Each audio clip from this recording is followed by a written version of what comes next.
It's so much quieter these days without everyone around.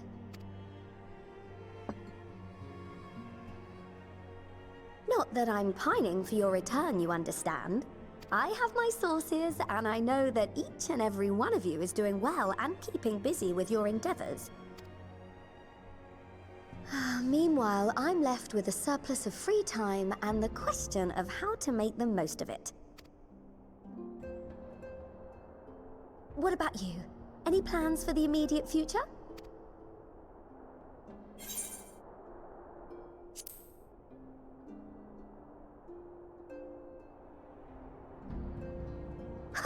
Traveling to the edge of existence and back wasn't enough? Well, if that's the case, I might have a suggestion for you. You've fought bravely and selflessly, helping those in need and saving our star from unimaginable threats. For your deeds, you've been hailed as the champion of Eorzea and a host of other incredible things. But why not put those titles aside for a while? Acquit yourself as a simple adventurer again, and travel the world in search of wonder.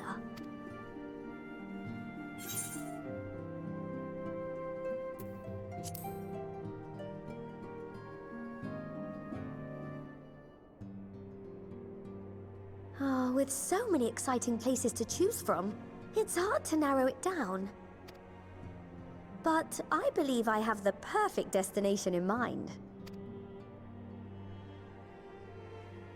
Thavnair. That's where you should go next. I doubt you were able to squeeze in a proper tour of Radzat the last time you were there. What with the burning skies and rampaging monsters and so forth. And I'm sure Vritra would be pleased to see you. Then there's the bounty itself. The Empire's presence in the region was always a deterrent to exploration. So if you've a mind to sail that sea, now's your chance. Just think of all the new experiences you could have.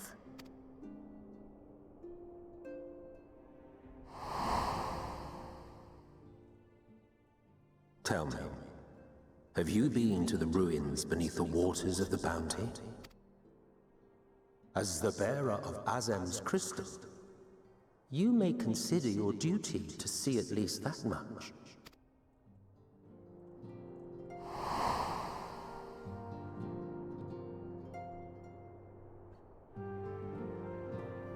Oh, I know that look. That's an adventurer ready to take on the world. In anticipation of an occasion like this, I was planning to gift you a new set of traveling clothes, but it's still a work in progress. Shouldn't take much longer now though, so sit tight and I'll have the last few bits sewn up before you can finish another cup of tea.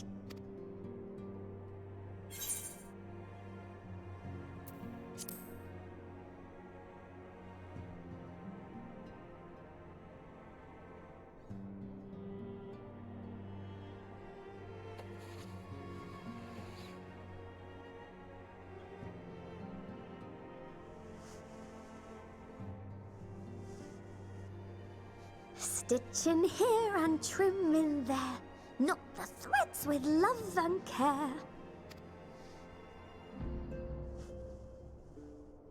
Just a little more to go. I'm sure you're still brimming with excitement. I am one with the needle. See how the fabric surrenders to my whims.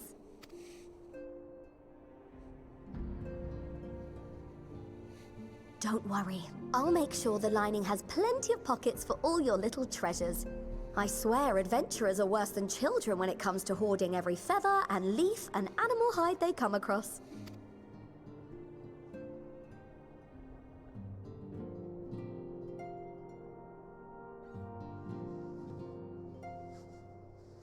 Oh, we mustn't forget the waterproofing. Gods forbid you forget to disrobe before plunging into the sea, or a river, or a piping hot bath.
you're awake.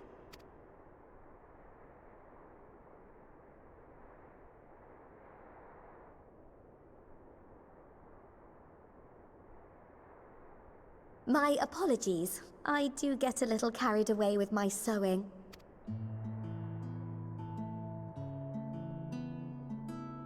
You seem awfully cheerful. Pleasant dream? Or are you just looking forward to the next chapter of your grand saga? Either way, I promise to provide you with new apparel, and so I shall. If you'll accompany me to the Diamond Forge, we can put the finishing touches on your outfit. Shall we?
Marshal, please! You must let me have that treasure map!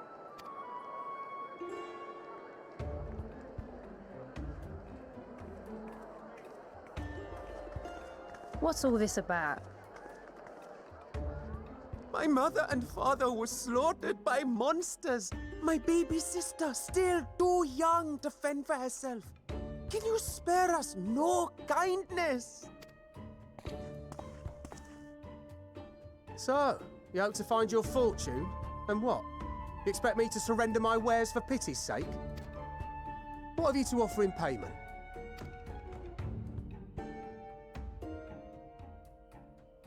As I thought.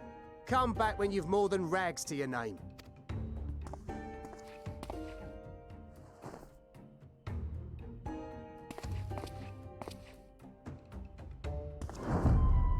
This is no mere treasure map.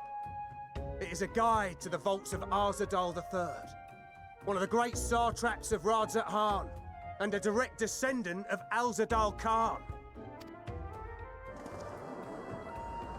A map to Alzadal's legacy? So he says. A fake, I'd wager. This is no fake. The parchment is marked with an arcane glyph of passage. You may find the ruins hidden in the bounty, but you won't be setting foot inside without this in your possession. A priceless artifact it is, discovered amongst the rubble in the aftermath of the final days, and lovingly restored by yours truly. This map is the key to fabulous riches, and I'll be the king of fools to simply give it away. Be glad I am no such king boy. Your scrawny-eyed would never return with that treasure alive.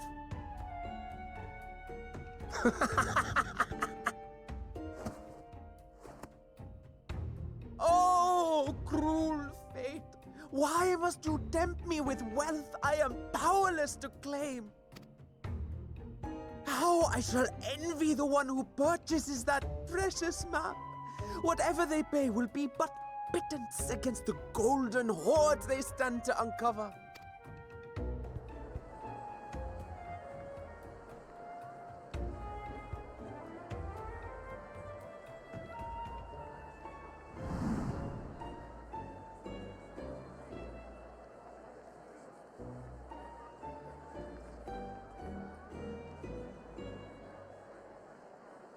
What of you, sir?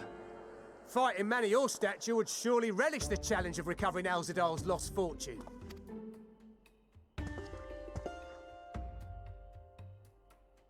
A fortune, you say?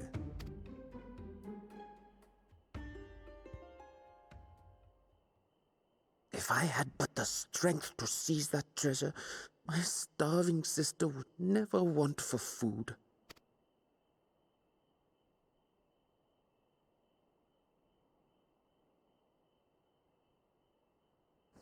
I'll take it. Will this cover the price?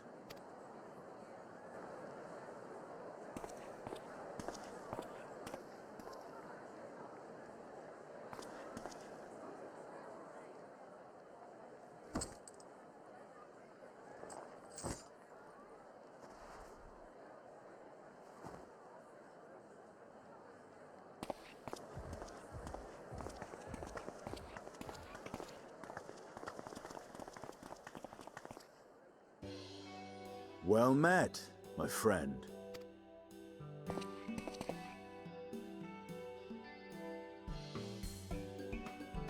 Someone is dressed for adventure.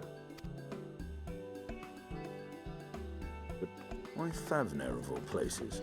Knowing you, I suspect there's more to your plans than sightseeing and shopping. Ruins beneath the bounty. Curious. And here I've acquired a map to just such a site.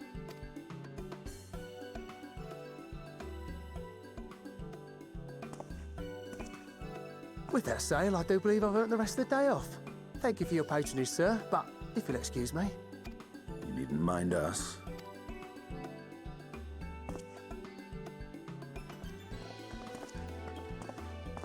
And now I fleece one of the heroes of the final days.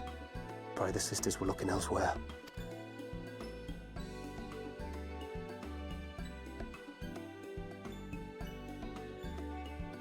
This map may or may not be genuine. Either way, we'll need a ship to find out for sure.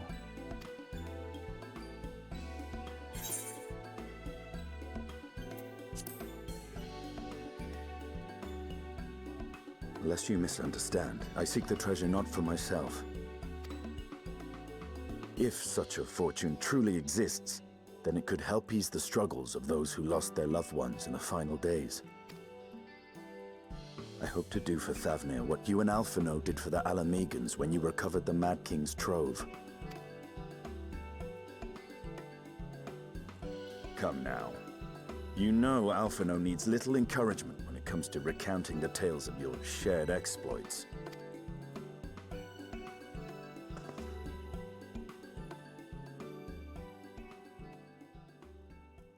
Speaking of precocious lads, that boy in the bazaar was clearly an accomplice of the merchant. Suppose his role was to draw the attention of the crowd and add weight to the merchant's bold claims. Transparent act for the most part. It was not all mummery. The need to provide for his sister rang true enough. Thus, if some portion of the profits end up in that waif's pockets, then I will consider it money well spent, whether the map leads us to the vault or not.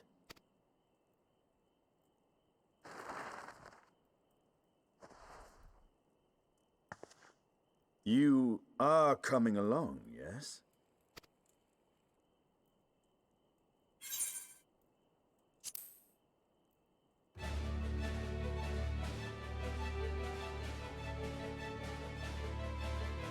I thought as much.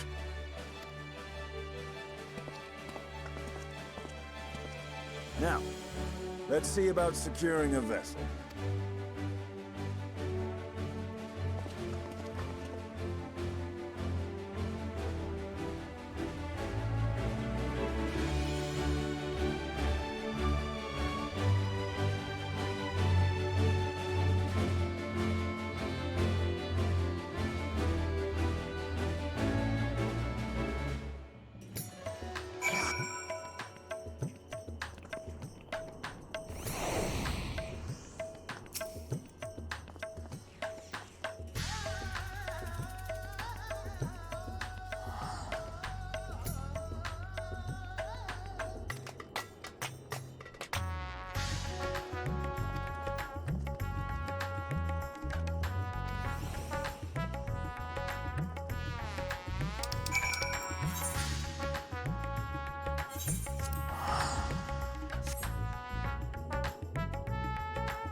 Ah, Ojika, my good man. Would you be so kind as to... Oh, isn't this a pleasant surprise? I wish you had sent word ahead. I thought I was having visions for a moment there.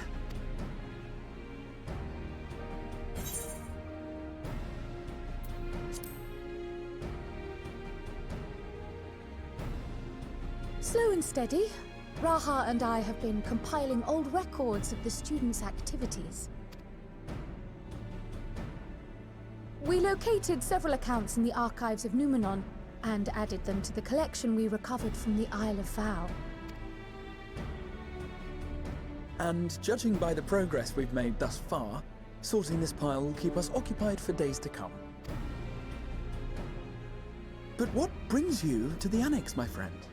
Surely you haven't come all this way just to watch us shuffle dusty papers around?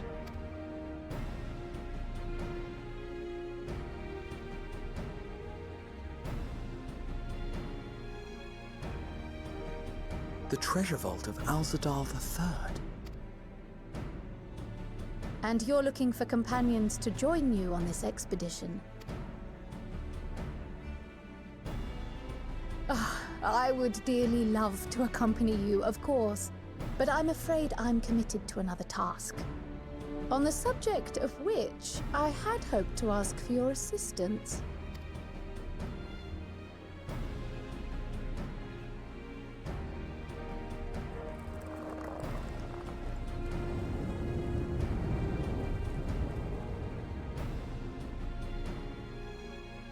Then again, it's not so urgent that it can't wait until you've returned. You should go, Raha. I'll stay here and mind the shop, as it were. Are you sure? I'd hate to leave you short-handed. I'm sure. Just try to be back before too many moons have passed. Well, I guess we're off on another adventure already. Have you asked anyone else to come along? Then might I suggest we invite your Stola? Ever since the Scions disbanded, she spent most of her time cloistered within the Great Google Library, hoping to piece together a method to traverse the rift. It would seem, however, that whatever wisdom she sought there was not to be found. She arrived in Charlian the other day. We spoke briefly before she began her search of Numenon. Considering what you've told us of Alzadal's extraordinary feats, I do believe your Stola would be more than interested to hear what you have to say.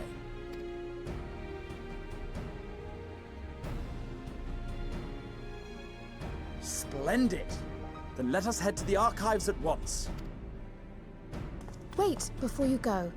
I have another potential member to volunteer, if you've room to spare. Urianger. He sent the students a request for materials, you see. Treatises on the architecture of treasure vaults and the like.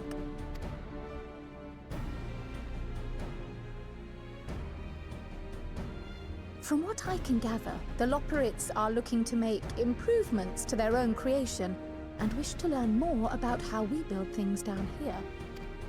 So, why not take Urianger with you? Let him study Alzadal's legacy firsthand. None can deny the benefit of seeing something with your own eyes. If our expedition leader has no objections, I say we extend Urianger an invitation once we've spoken with your Stola.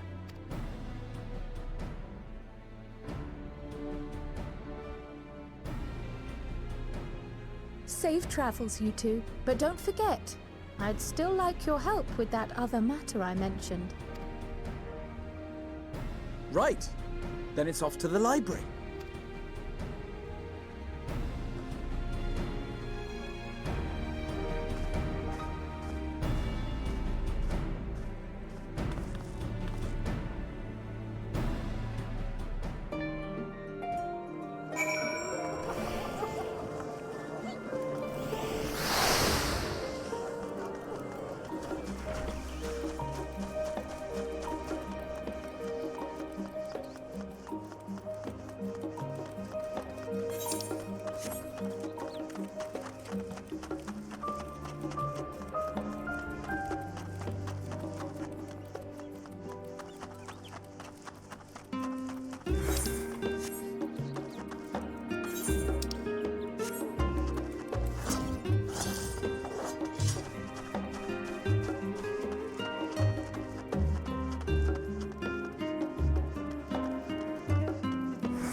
I've never known Y'shtola to doze off in the middle of research before.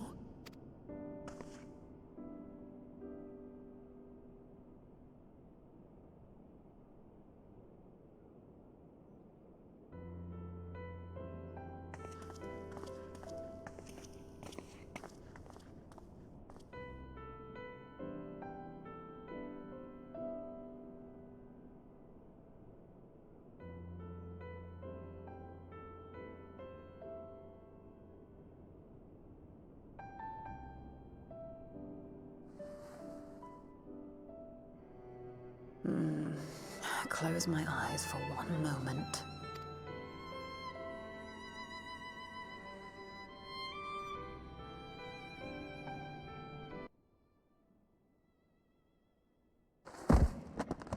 Ow!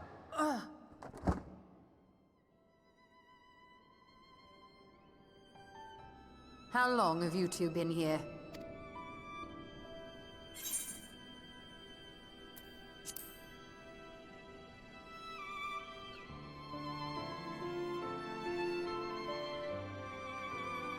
Nor did I want to fall asleep.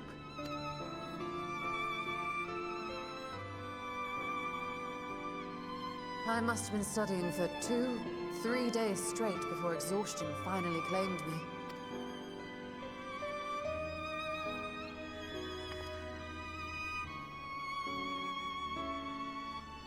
As you know, I've been researching ways to travel from the source to one of its reflections. Well, looking for hints, at least. I don't expect to find a simple set of instructions tucked away in some dark corner of the library. So I've been skimming through the stacks, hoping to uncover even a partial mention of any similar feats in the past. A means to travel between worlds exists, and you can be sure I will find a way to employ it. So I promised Runar. But 'twould seem I've set myself a nigh impossible task. You needn't be so hard on yourself. The leap I made with the Crystal Tower was not achieved in an afternoon.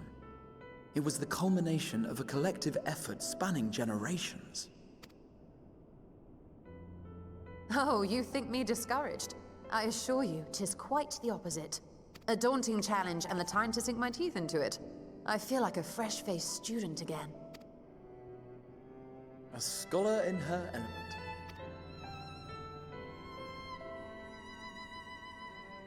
Indeed. Was there something else you wish to ask of me?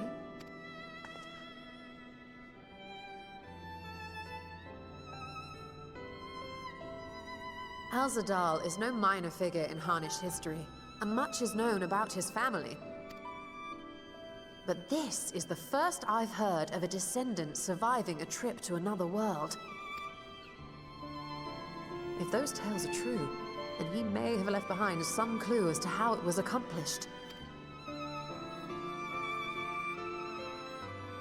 An invitation to delve into one of the world's lingering mysteries. As if I could refuse. And whence do we embark upon this expedition? At Chiale, by ship. But before that, we thought to extend an invitation to Urianger as well. He was in Falmazane, last we heard.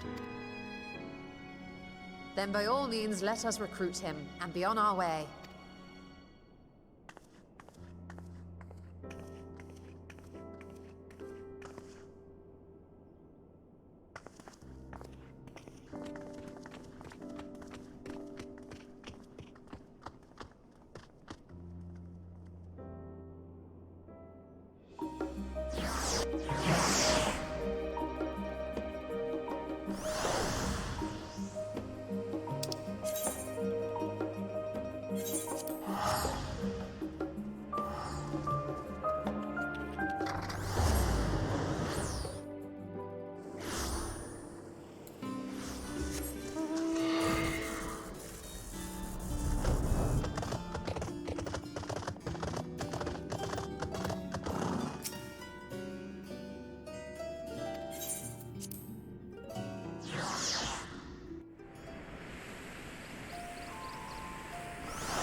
Ah, our illustrious champion.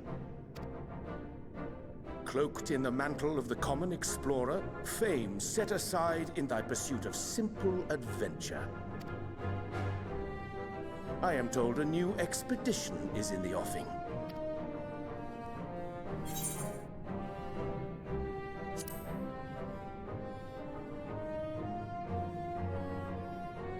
And thee. As ever, thou art the picture of strength.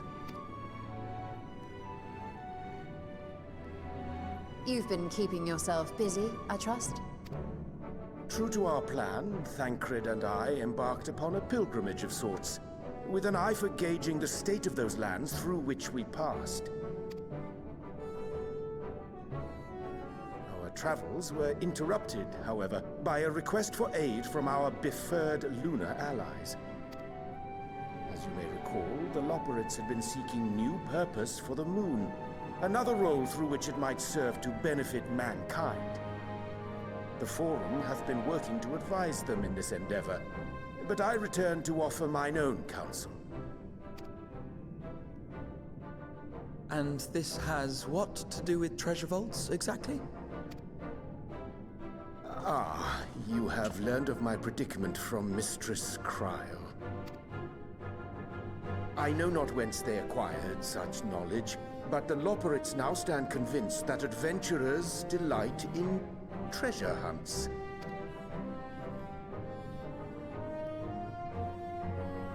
Thus, with their newly built wonderland of riches and mystery, do they hope to entice all manner of daring delvers to the moon.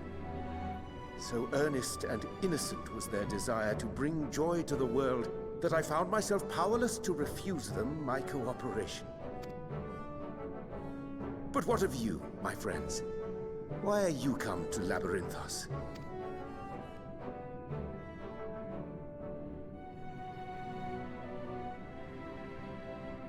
Fascinating. This is indeed a most fortuitous opportunity. I should be honored to accept thine invitation.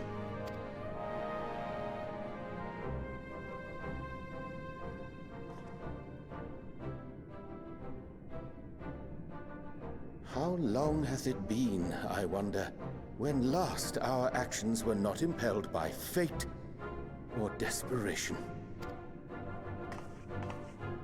Aye. Though I cherish the Scion's accomplishments, 'tis pleasant to not have the weight of the world upon our shoulders for a change. Counting Istinian, we number 5 now, yes? Without knowing what traps or perils await unwary feet, we may be wise to refrain from recruiting others. I agree. Between us, we should have the skills to handle whatever situation may arise. Shall we be on our way? What, no time to spare a word for the grizzled old bard? All is well, I trust? A wasted trip, I'm afraid. I'd hoped to catch up with a former mentor while you parleyed with the rabbits, but it seems our paths were not to cross.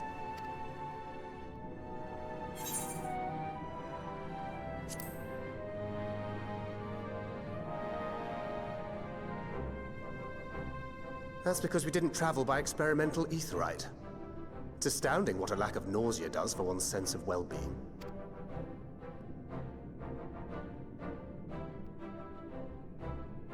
In any case, as we made our way around Ilzabard, we saw that much of the continent was in various stages of chaos. A certain amount of disorder is to be expected. The final days are over, and the people no longer have a common threat binding them together. That's the thing with these fledgling troubles, eh? You need to keep an eye out, lest they mature into full-grown headaches. So, for what reason have so many esteemed personages seemed fit to gather?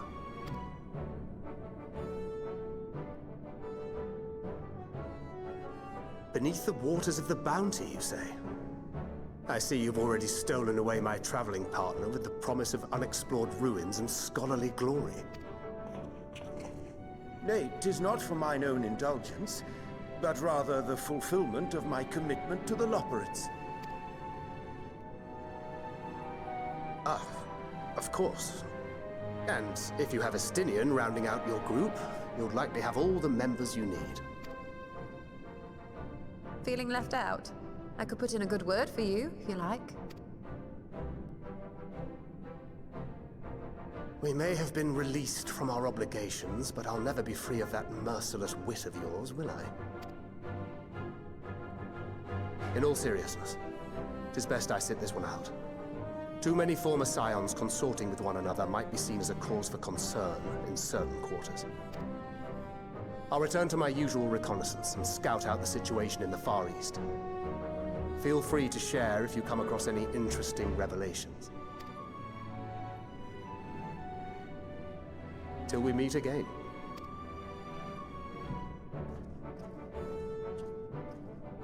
Shall we also hasten our departure? Sir Estinian will wonder what hath become of us.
Right then.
Hold still.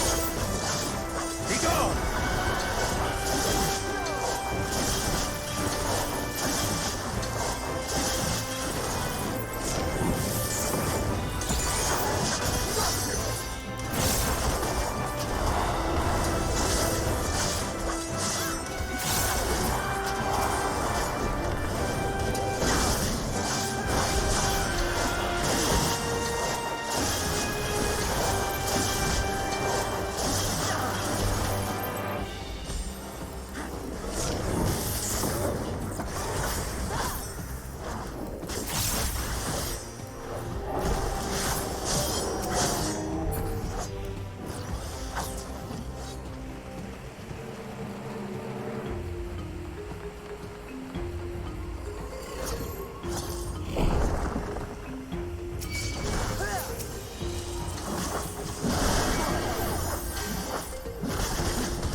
Together we shall overcome this.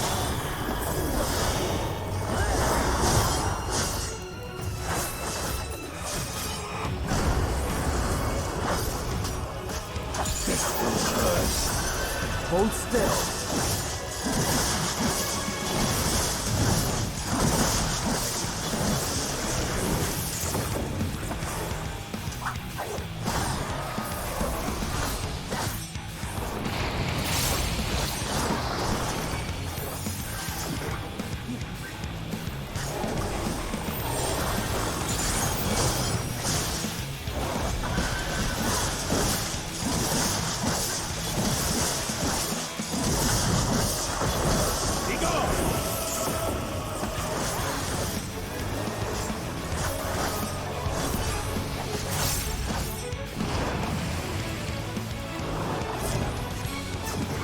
Make ready!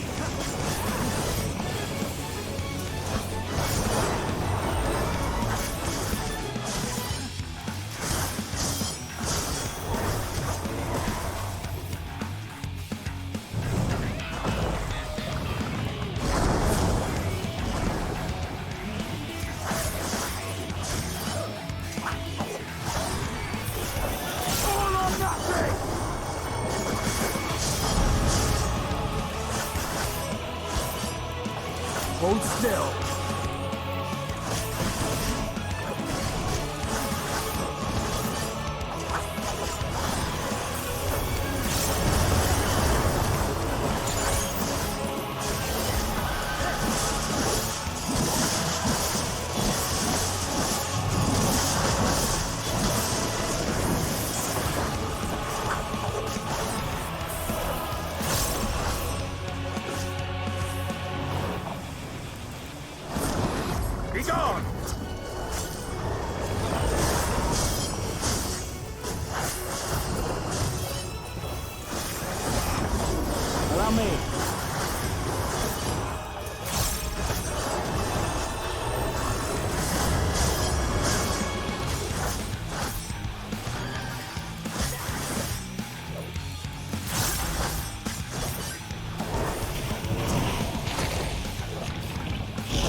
So be it.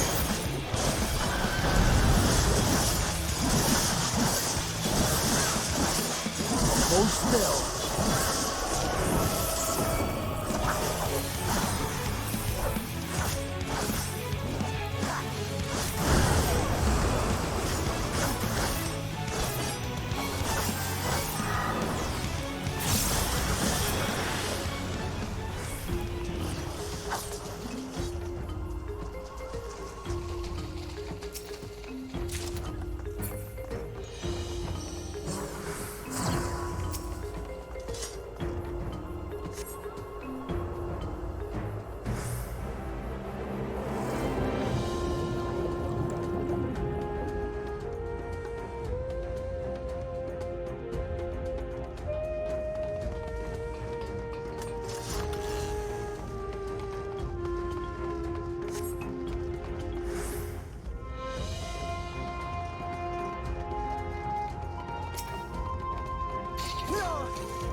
Hold still.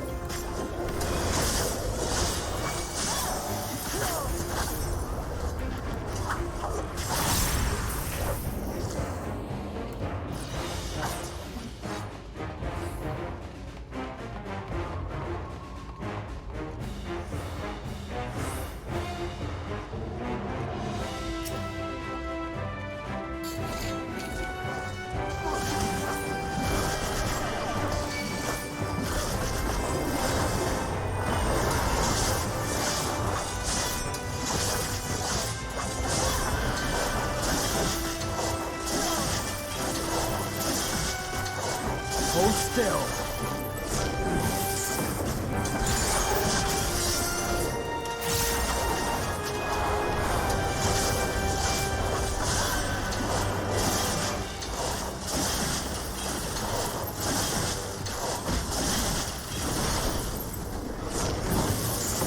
Hold still.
This'll be it.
Together we shall overcome this. Hold still.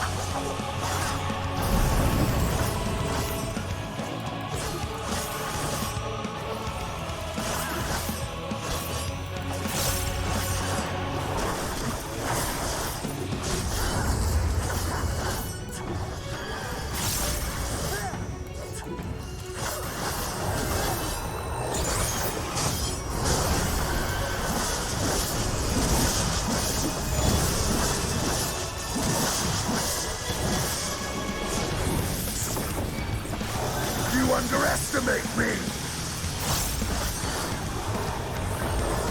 Allow me.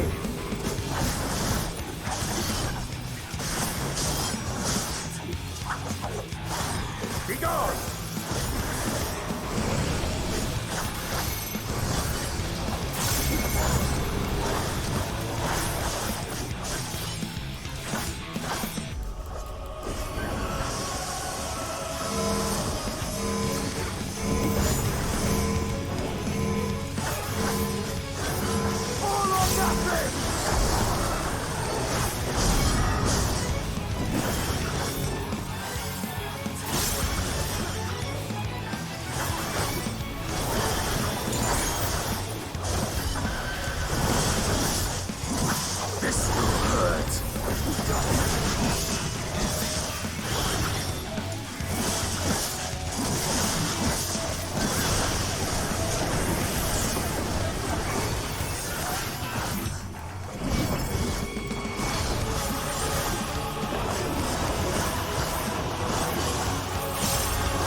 Allow me.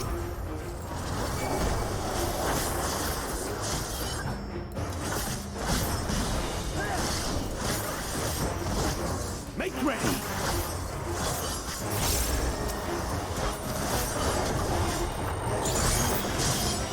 Hold still.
Together we shall overcome this.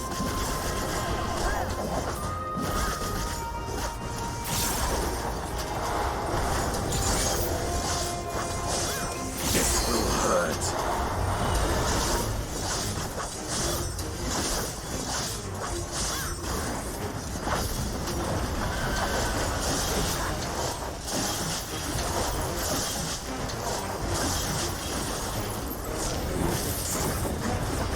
Allow me.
Allow me.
Hold still.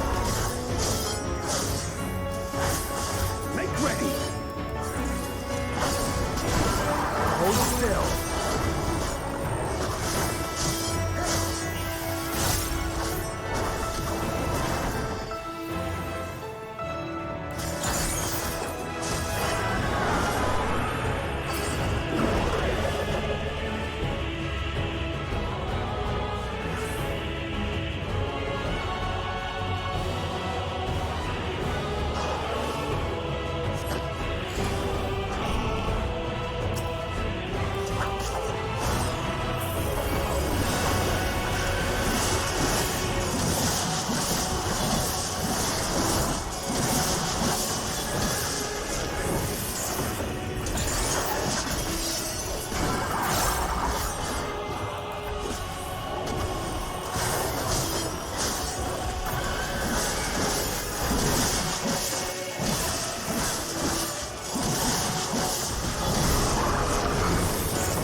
You're mine!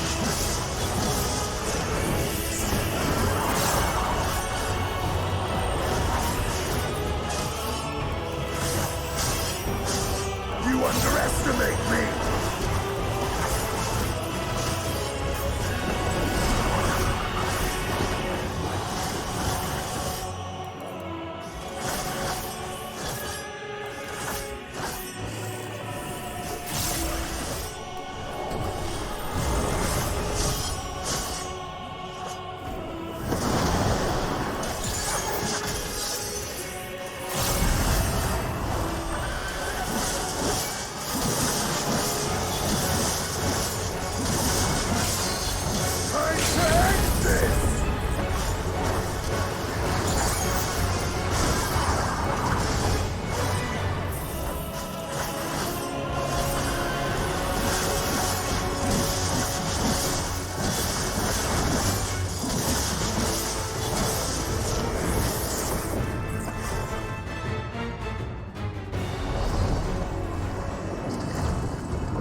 What have we here?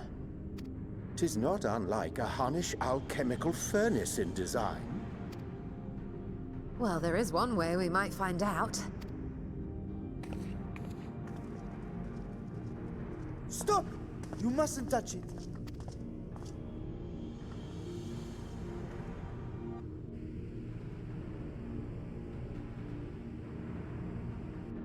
Vritra! Oh, my apologies. Should I continue calling you Varshan? You may address me as you wish. My nature is no longer a secret. Still, this is not a setting I imagined for our reunion. Surely you've not entered these ruins as common looters. Would that we could deny your accusations, but I fear you're not far from the truth. Great Vritra, might we beseech thee to explain the nature of this strange contrivance?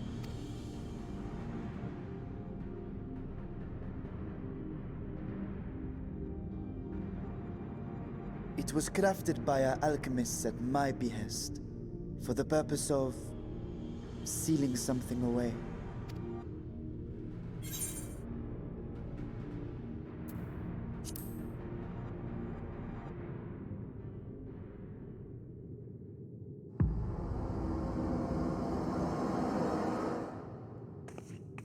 You and I will speak later. Not the time for frivolity, my friend. Not the time. This something of which thou speakest, might it be some manner of threat?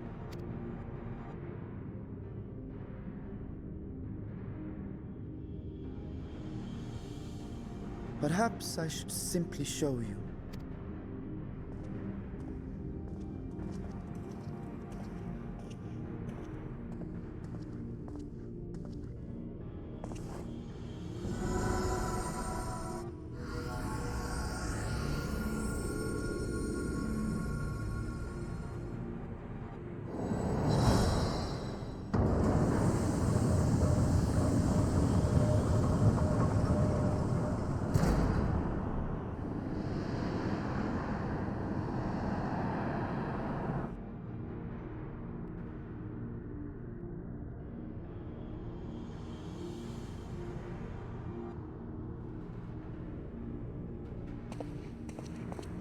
I have lifted the seal, if only for the moment, by an authority only I possess. A planar fissure? No, my friend.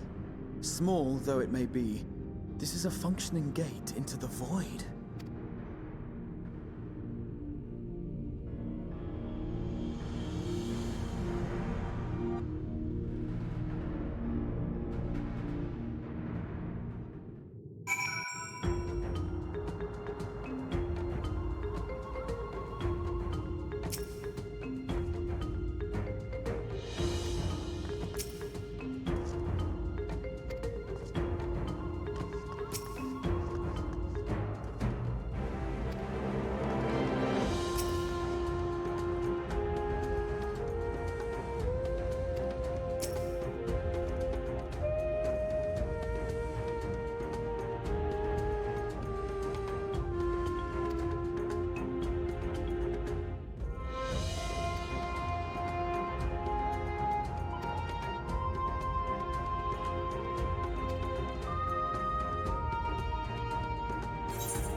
I must admit, I am deathly curious to know how a void gate came to be hidden in the depths of these ruins.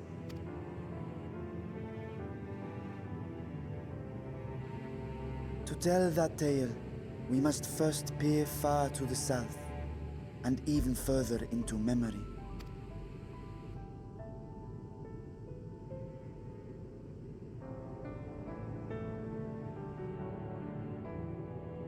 An age 5 millennia passed when the Algan Empire sent an invading force to the shores of Meracidia. The southern people rallied around the commanding figures of Bahamut and Tiamat and fought fiercely to repel the would-be conquerors. With Bahamut's defeat, however, the tide turned against them. Desperate to seize any advantage, the Mercidians resorted to summoning primal entities. In response, Emperor Zande forged a covenant with the Cloud of Darkness, sovereign among the all-devouring denizens of the Void, thus bolstered by icons on one side and Void Scent on the other. The two armies clashed in a battle of unspeakable carnage. So much death, so much loss.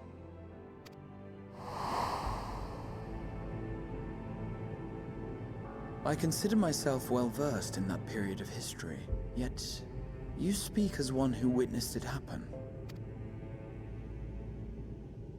Indeed, I did. I heard Tiamat's roar of defiance and sped toward that war-torn land.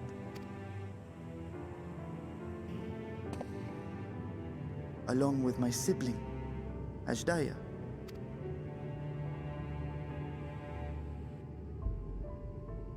We dragons are not male or female as men are wont to classify, but elder sister is the closest a mortal tongue can come to describing what she meant to me. I was the last of our brood to hatch, and Ashdaya cared for me where my sire could not. Thus I was with her when Tiamat roared. I was with her when she journeyed south, and I was with her when she fought against the Void-sent hordes. Yet no matter how many of their vile fiends we cast down, more rose from the abyss to take their place. Faced with an unwinnable war of attrition, Ashdaya risked her all on a final gamble. She plunged through the Void Gate itself to strike at the root of their strength.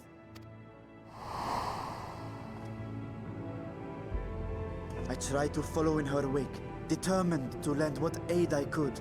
But even as I came upon Alag's glittering tower, I saw the rift close behind her. and Ashdaya has been lost to us ever since. I find I must retract my earlier claim of historical knowledge. Nowhere in the Crystal Tower's archives did I see mention of such noble sacrifice.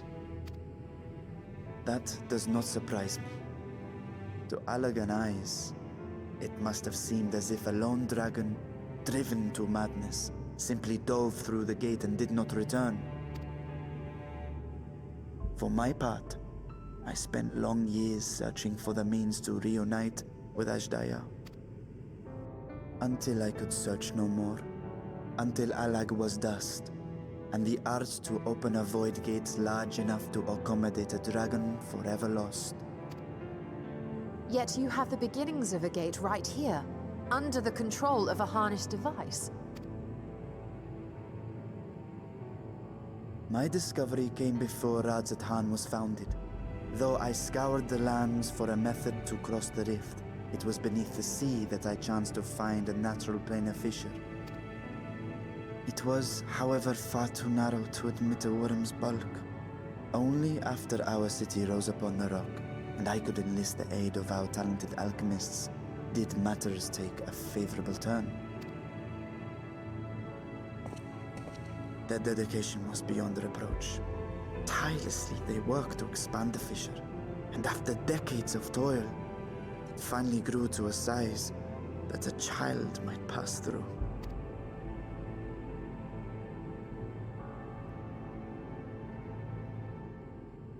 Not long ago, you told us that you called out to your kin, that Ashdaya's answer was silence. I suspect the conclusion to your tale is not a joyful one. With hope in my heart, I used the simulacrum to cross the threshold. But no, I did not find her. What I found was a host of void scent, clamoring around the opening they had sensed.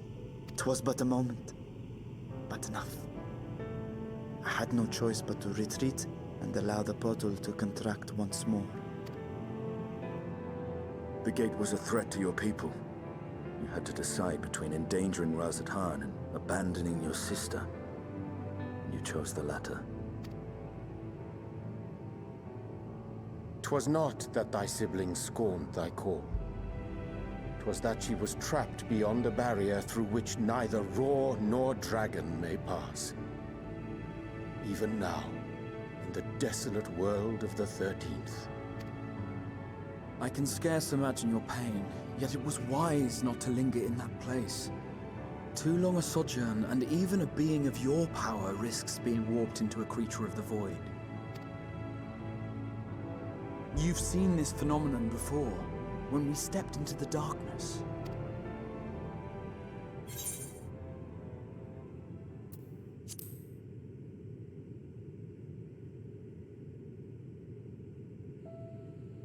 Turn purple? Well, yes. His wounds had allowed the void's corruption to enter his body and twist his ether. Had it been allowed to progress much longer, I presume he would have been fully transformed. Then there is little hope for Ashdaya. Ah, no. I hadn't meant to. I speak only of possibilities. The scales of the First Brood are extraordinarily resistant to ethereal fluctuations. They are the protective talisman's core components after all, and even the corruption I described would struggle to overcome. Of course. With the warding scale in one's possession, one could conceivably survive a stay in the 13th without being warped by its energies.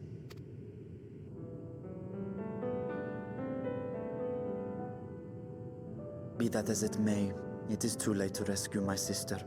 5,000 years too late.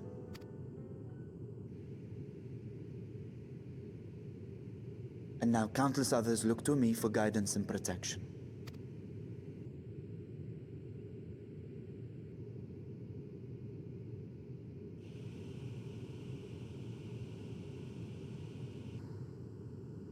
So when I sensed intruders in the ruins, I came only to ensure that the gate remained closed. That, and to secure the treasure, of course.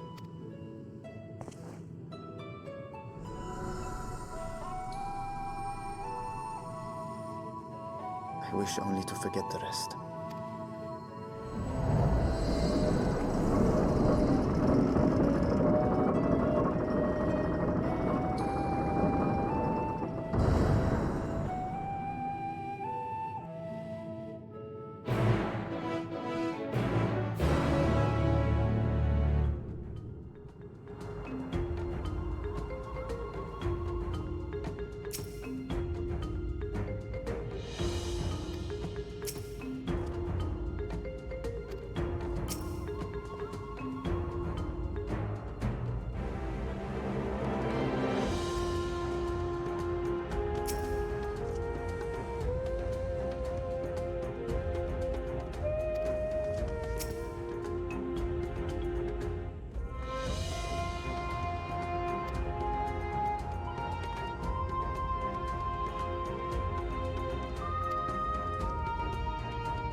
I thank you for your attendance. The riches the Radiant Host have retrieved were hoarded in Al-Zadar's name. A fortune I set aside for a future day of need. And lo, that day hath come. made aid our wounded city in reclaiming its vibrancy and vigor. In better times, I would leave such a task to our capable Ahawan. God's rest his soul. Finding myself bereft of his counsel in the here and now, I will assume the responsibilities of mine office directly. Firstly, the treasure shall be sold for more convenient currency. Thence, invested into the trading port of Yedlamar. Our merchants must have their operations restored, their ships rebuilt. Commerce must flow once more. None were spared the tragedy of the final days. Of this, I am well aware. But an absence was created by the loss of Karazal's consortium. And by filling it, we provide new means for our fishermen, our artisans, and others to bring their wares to distant markets.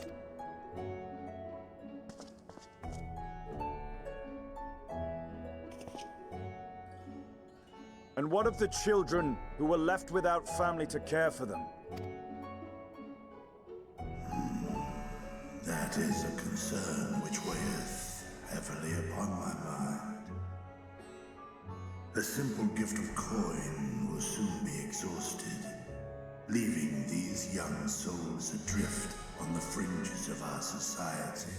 Nay, a proper solution is needed, one which doth guarantee their welfare for years to come. Thou hast surely seen how other nations rise to meet this challenge, adventurer. What dost thou deem the wisest course?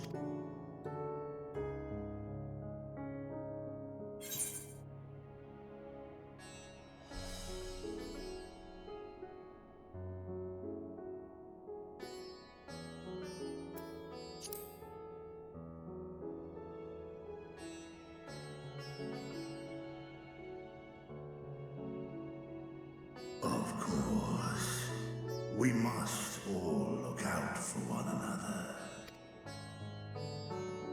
Let us put this idea into practice. A contract shall be written, requiring all who receive of Al-Zadal's treasure to commit a portion of their future earnings towards the running of an orphanage. Now, such an influential policy is deserving of a worthy name.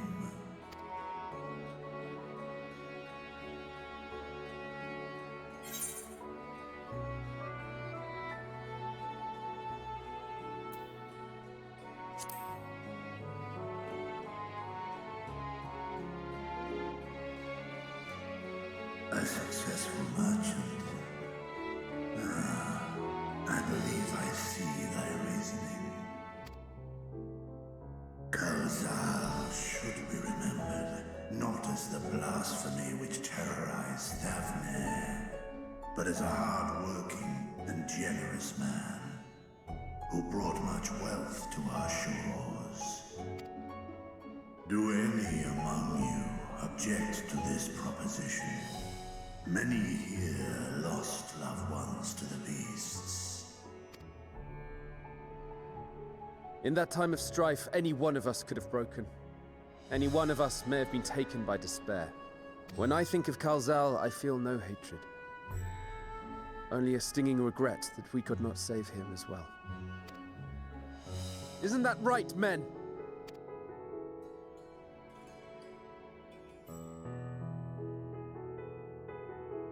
This bodes well for that boy. Mirad, was it? Perhaps he can cut ties with that shady peddler. Then let it be done. Henceforth, this initiative shall be known as the Kalzal Foundation. Nabdeen, thou art to assemble a patrol and ensure that no child in this city liveth in squalor.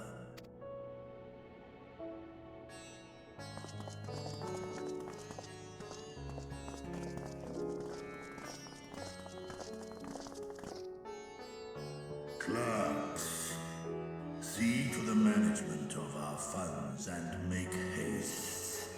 Our citizens must not suffer a day more than is necessary.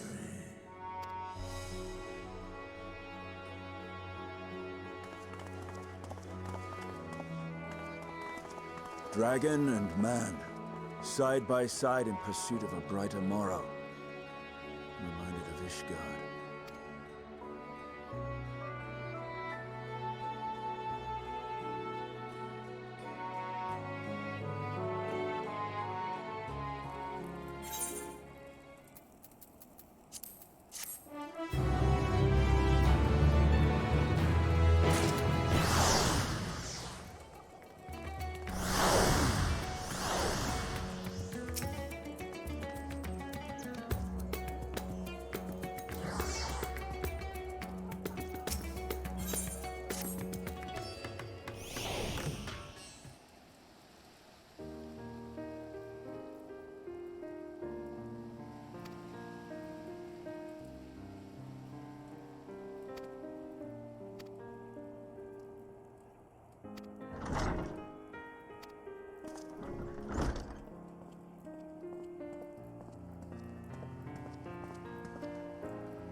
Right, here we all are. You discovered something new? I took a closer look at that device. I was able to determine how it keeps the Void Gate sealed, but not how it might instead be employed to expand the opening. For that, I would need to reference the technique developed by Vritra's alchemists, no records of which appear to have survived the intervening years. We know this, so why have you sent for us? Have you learned aught of value or not? Patience, good sir. One must introduce the subject before launching into specifics. From what we understand, travel between worlds is accomplished by passing through the nebulous rift which exists between them. Picture, if you will, the moment you were called to the first.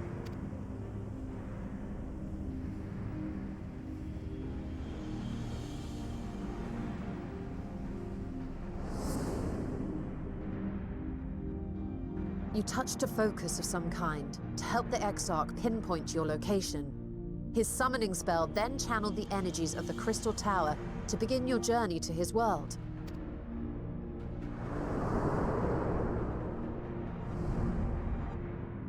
The magics tore a hole in the wall separating source and shard, and cast you into the intervening nothingness. In that place, The laws of nature hold no sway.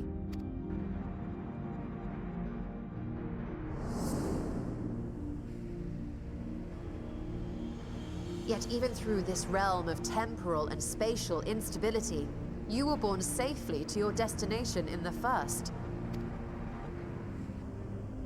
The feat that guided you across such an unimaginable distance, both physical and metaphorical, was nothing short of a miracle.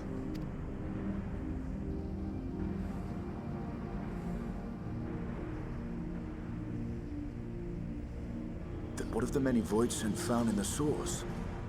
Who guides them here, and how? An excellent question. Though there are several methods by which the Void's denizens might intrude upon our world, the rituals of summoning are the most typical. For example, let us consider the Gargoyle, a creature of middling power.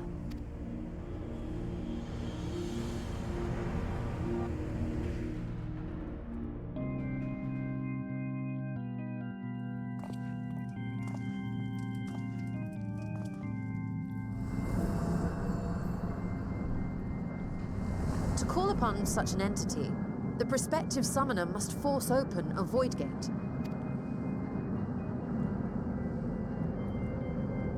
The portal lasts but a moment and is relatively small, allowing only an imp or other lesser being to squeeze through with their physical body intact.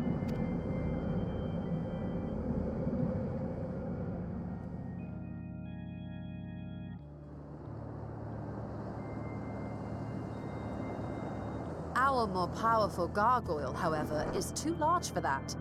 Creating a gate big enough for him would require vast amounts of energy, far beyond the reserves of any one mortal practitioner.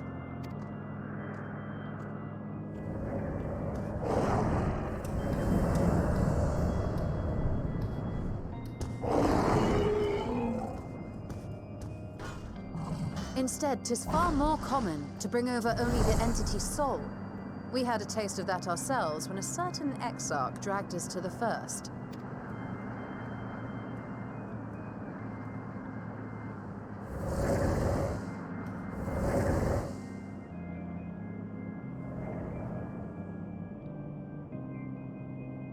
And just as our bodies remained in our world, the Voidsent's physical form is left behind in the 13th.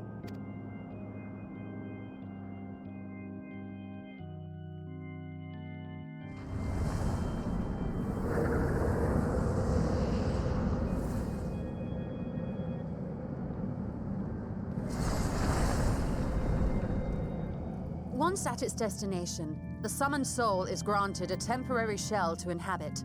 In the gargoyle's case, a stone effigy has proven a suitable vessel.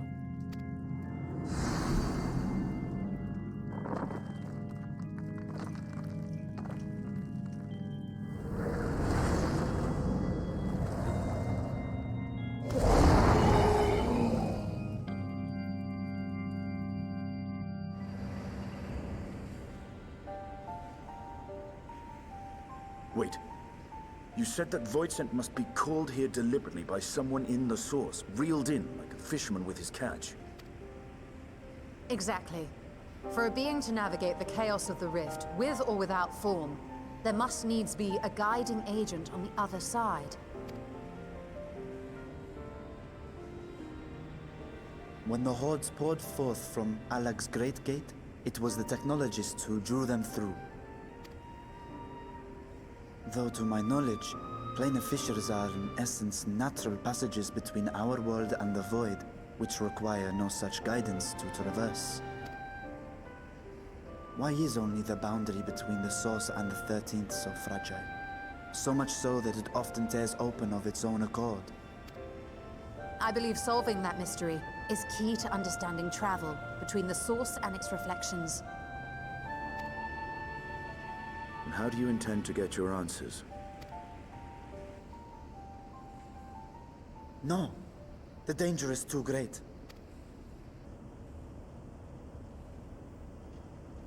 Perhaps. But what some call danger, others think of as adventure.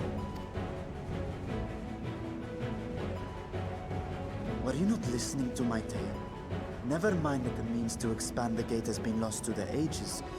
Even could you force the portal wide enough, you would be greeted by an army of murderous horrors the very instant you step through. I assure you I was most attentive, and I agree that to go alone would be certain death. But if I were to bring along one who has already braved the 13th and humbled the cloud of darkness, well, I imagine my chances would be much improved.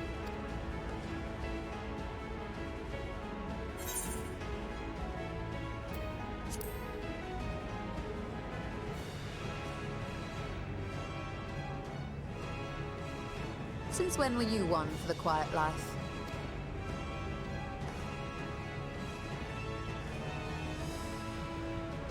Once again, I put my life in your ever-reliable hands. That said, as much as I would like to march straight back to the Void Gate, there is the small matter of being unable to open it without the Satrap's personal authority.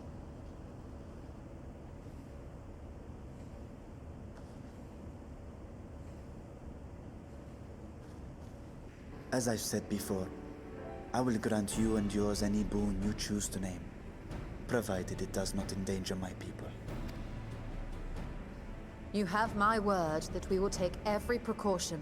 Not a single void scent will be allowed to threaten Radzatan, assuming we manage to expand the portal in the first place. You have a plan? Actually, I had hoped you might help us with that. I presume the alchemists you retained supplied you with some explanation of their methodology. That they did. House Daimir was overseeing the project. Daimir. Ah, yes. The family associated with the great work.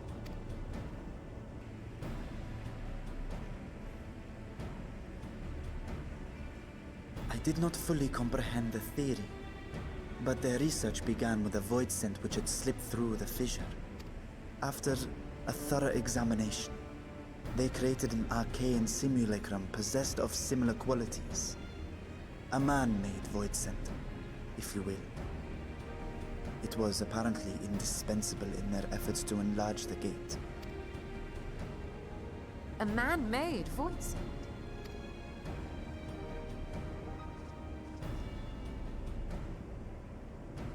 Yes. Being great admirers of the Archons, House Daimir submitted detailed notes to Charlene's official committee. They expected praise and accolades for their simulacrum, and were thus devastated to be informed that their work had been classified as prohibited material. If that's true, then those notes might still be stored in a forbidden archive somewhere. Not Google, of course, since that library had yet to be built. Which leaves us with...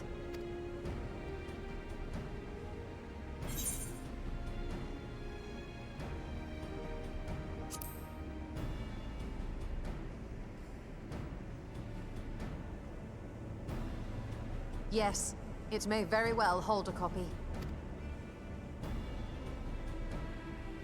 In which case, I say we head directly to Charlene.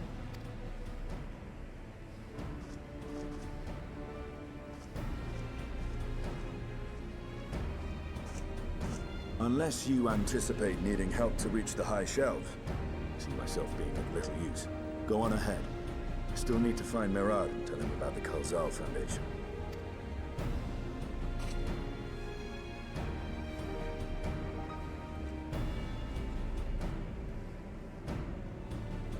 Let us be on our way as well.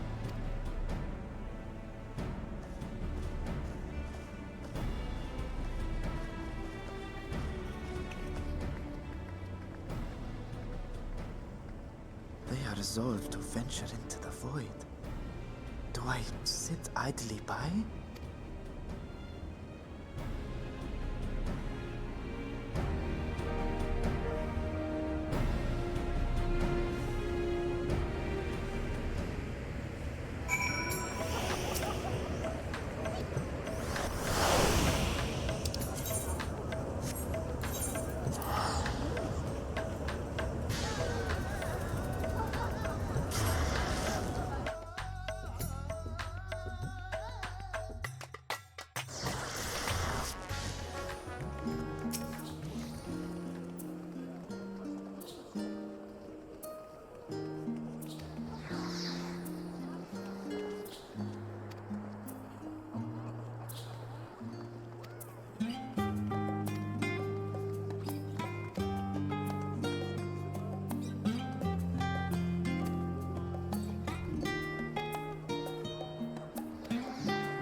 If House Damia's notes are to be found anywhere, it will be here. Let us begin.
Yes, the ether signature is unmistakable. I've felt the traces of House Damia's resonance many times at the Great Work. Time to see what all the fuss was about.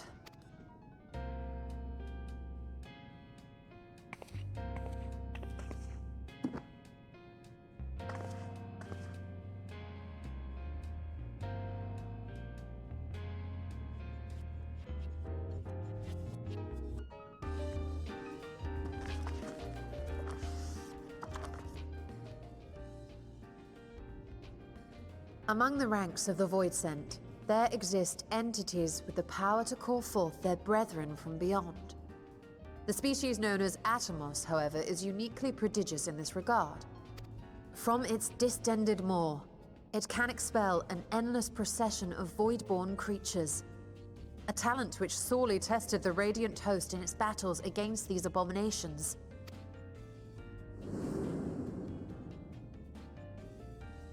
Surmising that the entity itself was acting as a void gate, we endeavored to capture a small specimen and subsequently examine its physiological structure.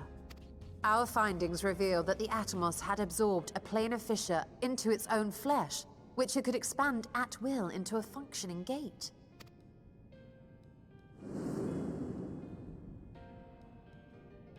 Upon further analysis, we identified an ethereal wave pattern emitted during this process.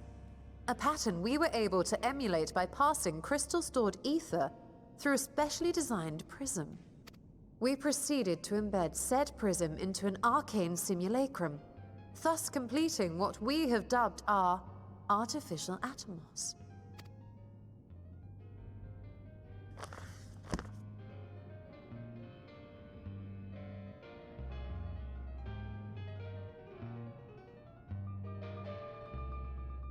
How could I have been so blind to the possibilities? This species, not to mention its ability to summon Voidsent, has been discussed among academics for years now. Just before the advent of the 7th Umbral Calamity, We received reports of Atomos sightings from every corner of Eorzea. Surely you've at least heard the tales.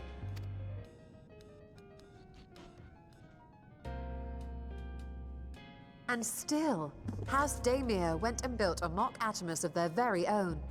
I'm not surprised the Archons consigned their work to a restricted archive. It was no easy task, but at last we've unearthed the volume we've been searching for.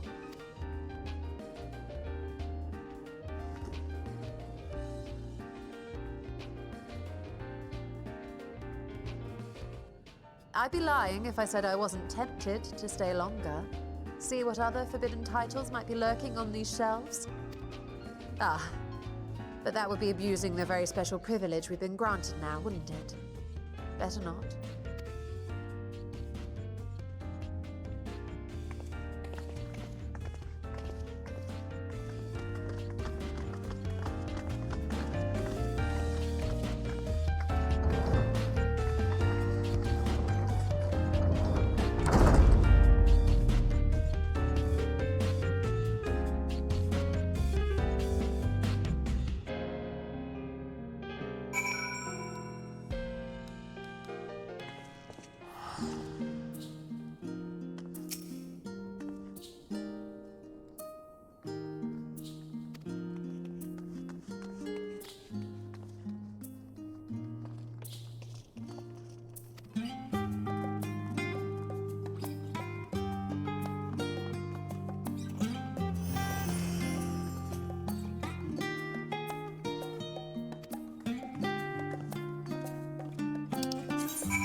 The ruins alone were impressive enough, but I never dreamed such a treasure lay hidden in the depths of the bounty. It may have been helpful to know this device existed, Your Excellency. My apologies. The gate was a secret I shared with none but my closest advisors. I feared for what might happen should those with ill intentions learn of its existence.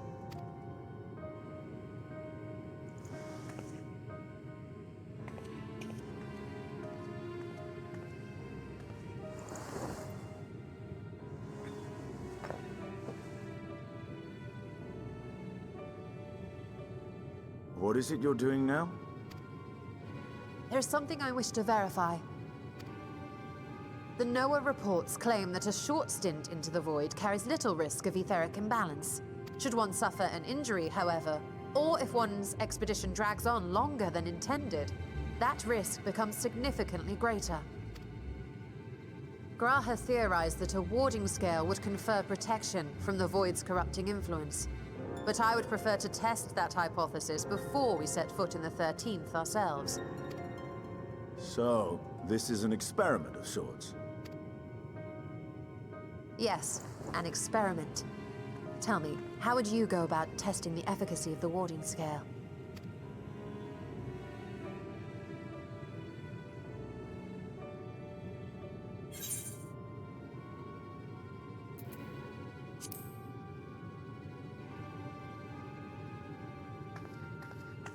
Very good. I see you've been paying attention. As Vritra sent his simulacrum, so too shall we rely on a familiar to bear the brunt of any unpleasant consequences.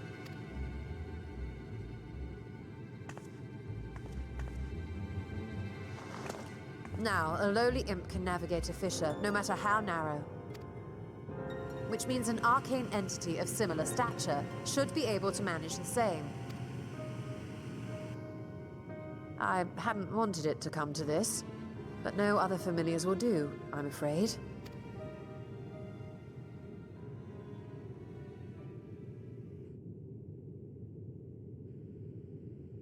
I mislike the sound of that. What manner of fiend does she mean to summon? From ocean rise and cloudbank form, from mountain spring and rainfall storm, from river flow and life be born.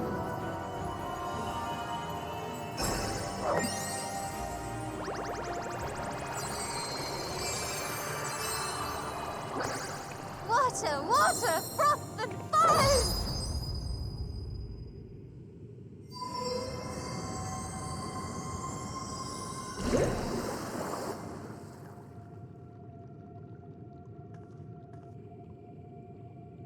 Ready your arms.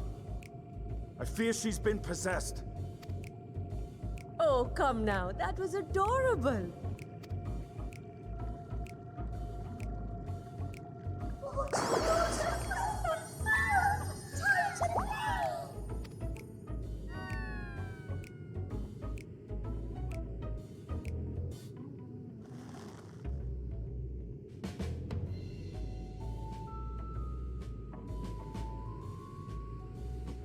Though not my first choice. These familiars I conceived of as a child have the best chance of fitting through the gate. I only wish my younger self had considered a more dignified ending to the creation ritual. In any case, these two should serve us well. This one will bear a warding scale.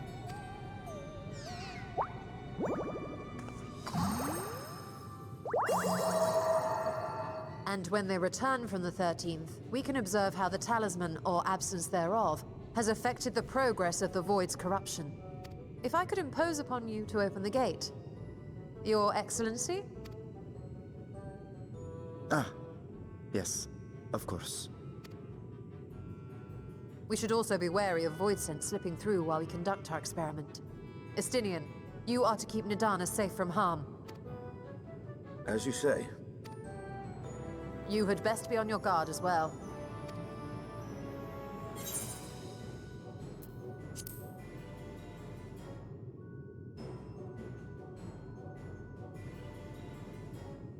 Oh, are you volunteering to join the Nixies? I could shrink you down, you know. Let us begin, shall we?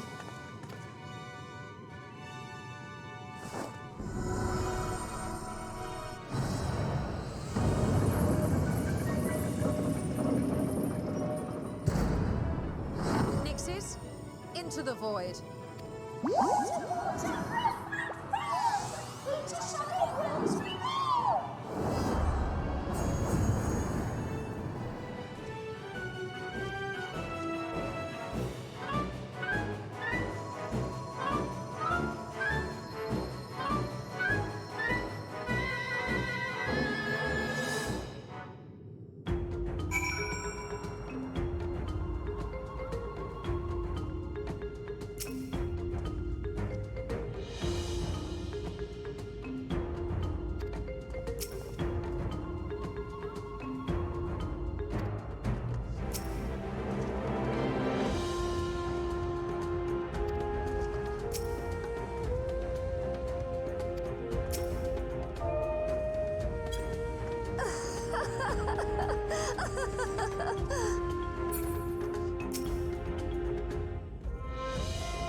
I think we've waited long enough. Nixies, return to my side.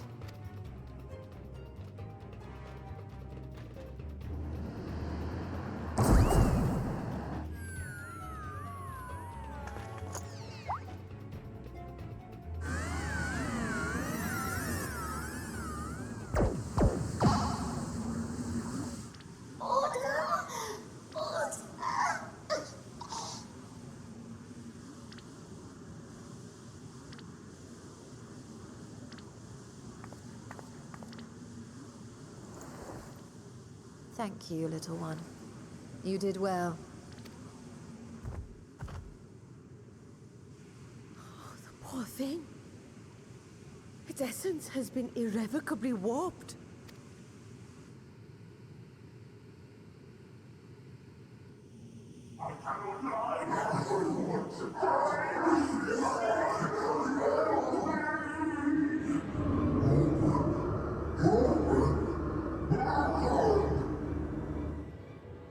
We're out of time. I must reseal the Void Gate.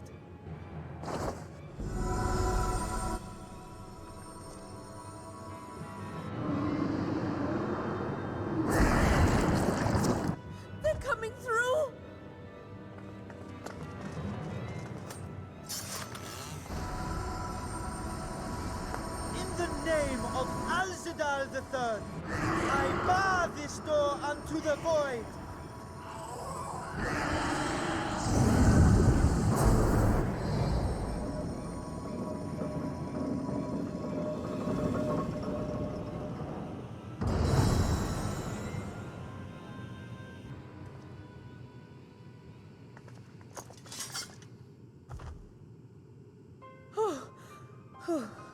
Well, that was a sharp lesson in the dangers of void gates.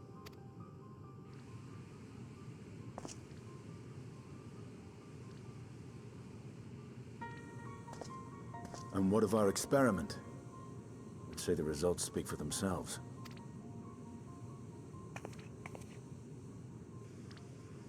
The unprotected Nixie has suffered extensive etheric corruption. As Nidana observed, it's well on its way to becoming a void scent. The one merged with the talisman, however, appears unaffected. I sense no changes to its equilibrium. Rest now, little ones.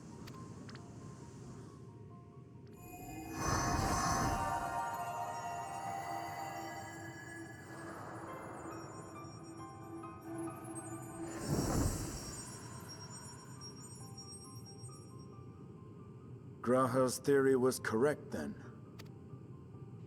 So it would seem. But while our second familiar was untouched by void energies, the talisman itself shows signs of degradation. It was, of course, originally designed to shield the soul from primal tempering. It stands to reason that etheric corruption of a different sort would affect it differently. We may need to modify the warding scale's design to account for the 13th's uniquely unstable ether. You've said much of the Void's instability, but my imagination fails me. What manner of place is this broken world? Ah, my apologies. I forget that not all of us spend our days sequestered in dusty archives. The 13th is a reflection of the source that was drowned in a flood of darkness. In Emmett Selk's own words, this tragedy was a result of the Ascians' attempts to force a rejoining. They erred in their haste, and made of that world a useless void. You remember Una Kalhai, the unusual child we met during our troubles with the Warring Triad. He explained the fate of the 13th thus. The champions of that ill-fated world used the stone known as Auracite to contain the power of primals. But those self-same heroes were gradually corrupted by the Auracite's bleeding energies, transforming into fiends with an endless hunger for ether. By the time anyone thought to oppose them, Light's strength had grown too feeble, and the balance of the 13th tipped into eternal darkness. It was Elidibus, as I recall, who rescued Unakalhai's spirit from his final battlefield. But I wonder if there were others whom the emissary saved from oblivion.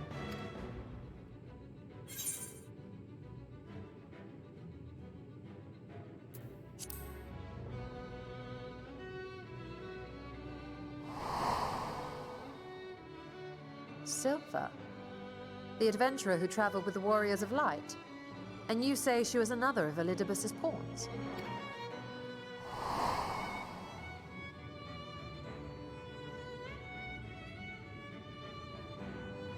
I see.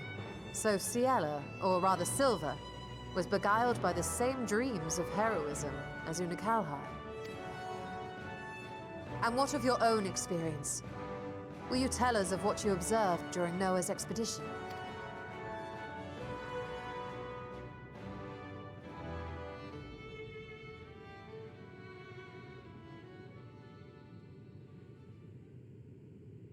I can picture it now. The sunless, Stygian expanse, infested with legions of ether-starved monstrosities. A void in every sense of the word. What you have described in such lurid detail is exactly why I hesitate to encourage you.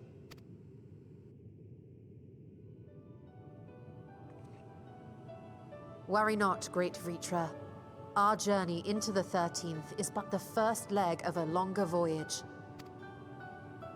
A voyage that shall lead us to other reflections, to new mysteries and discoveries. And I mean to be there every step of the way.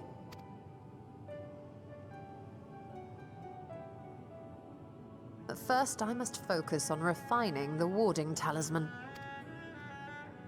Then I can begin work on constructing an artificial Atomos. Or I could if I had the relevant manuals to hand. Might I be so bold as to request access to the Satrap's family archives?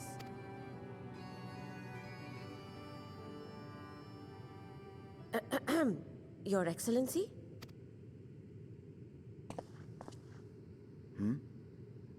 Oh, yes. That can be arranged. I will speak to my officials upon our return.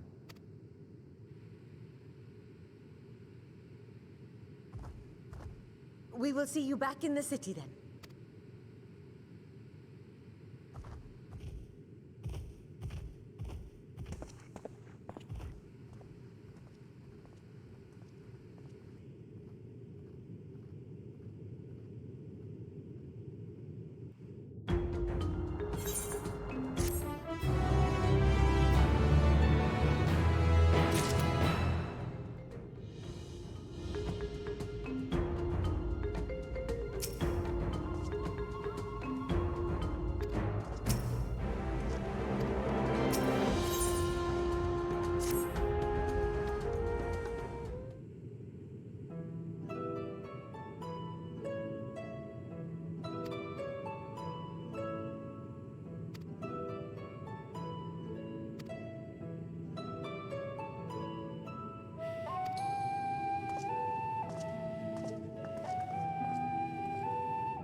Stola.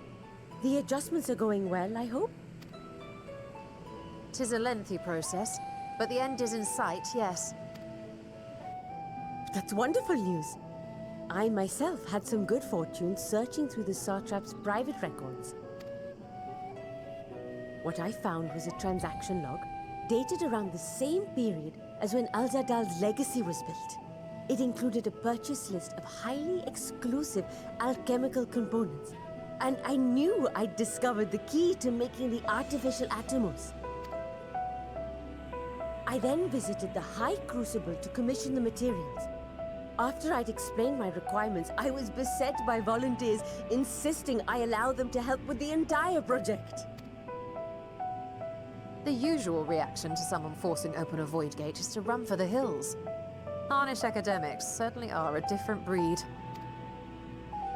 The alchemists of old were cut from a similar cloth. The unknown held no fear for them. Indeed, they were ever eager to seek new knowledge, regardless of the danger. And were you not also fearless, heedless even, in your determination?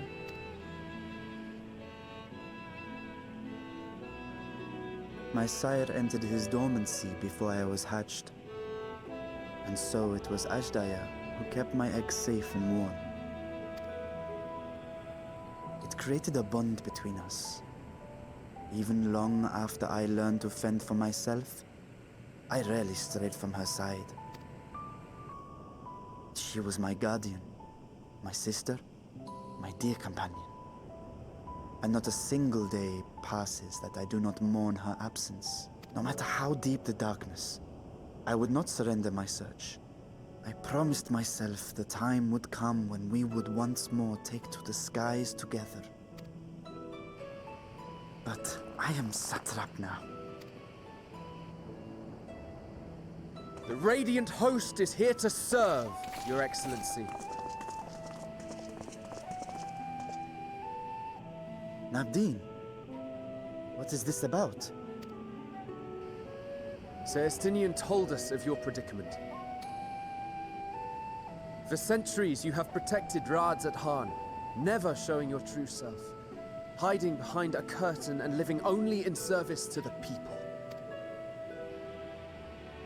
Your dedication meant more to us than your deceit, and so did we accept you as our rightful ruler. After all that you have sacrificed for this nation, did you imagine we would begrudge you your heart's desire? We survived the final days. We are a strong and proud people. We, the Radiant Host, will keep Thavnair safe in your absence.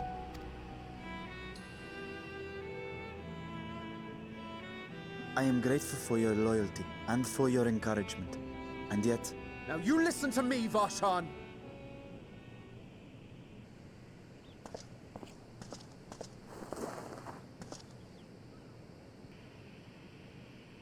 You are wearing that face, after all. As I have told you before, you are a little brother to us all. And if you are family, then so too is your sister. We are there for you if you need us. But do not ask us to sit by and watch while you abandon a sibling you have ached to rescue for millennia.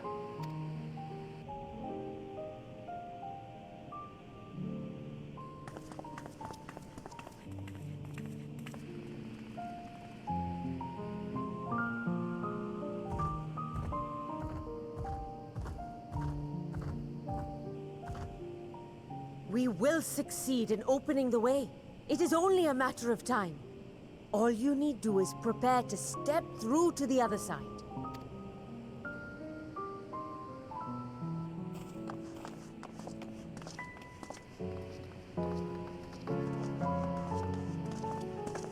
Your Excellency, I wanted to thank you for building the orphanage. It means so much that my sister and I will have a place to be together, safe and happy. And I hope that you and your sister can be together again too.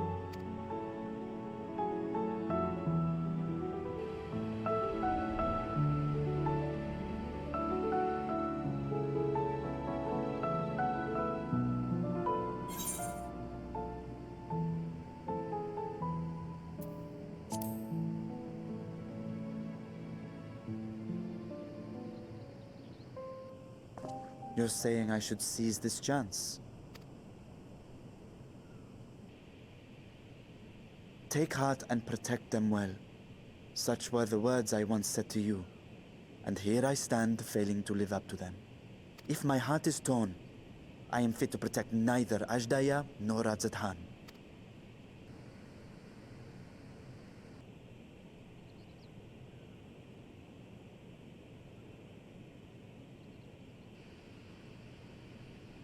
My people, I have come to a decision. Vashan will depart Thavne for a time. My dragon self will remain in the palace, but only to conduct the satrap's most essential duties. While I am focused on controlling this vessel, there may be matters that escape my attention. I rely on you, my trusted friends, to watch over one another until I return. Take care and fair fortune, little brother. Many tears would be shed should you come to harm. I would not dare make you cry.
This world